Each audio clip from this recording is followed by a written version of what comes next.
ازيكم؟ النهارده هنتكلم عن الرخام وبالذات رخام الاوبن بوك. انت سمعت عن حاجه اسمها رخام اوبن بوك وكسلت تسال يعني ايه، صح؟ في الفيديو ده هقول لك على شويه معلومات عن الرخام عامه، وبعد كده نعرف يعني ايه رخام اوبن بوك بدون اي مقدمات كتير. يلا نبدا بالانترو.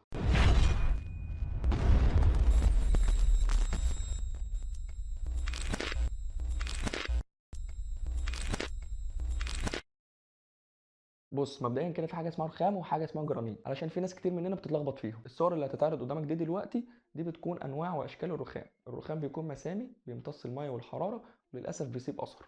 بيكون في منه عروق واشكال بتاعته كتير والوانه اكتر الصراحه. اما الصور اللي هتتعرض قدامك دي دلوقتي ده بيكون الجرانيت، بيكون غير مسامي عكس الرخام، مش بيمتص الميه والحراره، بيكون امتن من الرخام، بيكون منه منقط والوانه غامقه ومحدود. اي نوع هتلاقيه موجود في السوق بالنسبه للرخام او الجرانيت هتلاقيه محدد بحاجتين: البلد واللون. يعني احنا عندنا مثلا جرانيت اسمه ابلادور، في منه ازرق واسود وزيتي، وعندنا حاجه اسمها جرانيت حلايب، وجرانيت احمر اسواني، وجرانيت جندولا.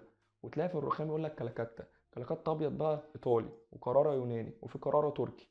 اما الرخام المصري تلاقيه بيقول لك ايه: جلاله تايجر، جلاله فص، جلاله ساده. في طبعا بقى اسماء كتيره وانواع والوان من كترها ما تتعدش الصراحه. وطبعا عشان تشتري رخام وتشوف كل الانواع دي عليك بقى وعلى شقه تعبان، ده جبل بيكون فيه كل حاجه. ابقى اعمل فيديو قريب واصور لك الدنيا ماشيه ازاي فوق وعايشك جوه المود ده. تعالى بقى نتكلم عن رخام الاوبن بوك. هو ليه اصلا اتسمى بالاسم ده؟ بديهيا كده انت لو جبت كتاب وبدات تفتحه هتلاقي ان الجنب ده شبه الجنب ده، هو كده برضو رخام، احنا جبناه وعملناه جنب بعضه علشان يبقى في الاخر شكل واحد. في ناس بقى بتعمل الفكره دي في الارضيه، مدخل اوتيل فيلا او قصر، بحيث طبعا يكون ظاهر، مش هروح احط طبعا العفش بتاعي فوقيه وفي الاخر ما ظهروش. في ناس برضو بتعمل الفكره دي على الحيطه، على حسب بقى التصميم اللي انت عامله وحسب ما تظبطها انت مع العميل. طب ازاي بيتنفذ الاوبن بوك؟ اول حاجه هشوفها ايه هو النوع اللي هجيبه. عندي نوعين منتشرين، هو رخام البريشيا ورخام البيترا. بروح اول حاجه اجيب البلوك وبعد كده انشره طاولات، وبعد كده افرده واشوف العروق بتاعته وامشي بقى الاشكال اللي انا عايزها مع بعض واروح مرقمها، وبعد كده اطلعها على المكنه واظبطها على حسب المقاسات، وبعد كده اجليها. خد بالك بقى من التركه دي كويس، مهم جدا الملي في الحوار ده، مش هقول لك السنتي، لا الملي جدا هيفرق في الموضوع ده. انا عندي بقطع الطاولات دي لتربيعات، التربيعات دي بتتقفل على بعض عشان تديني الشكل في الاخر. لو عملت تربيعه زياده عن الثانيه سنتي هتخلف معايا في الشكل،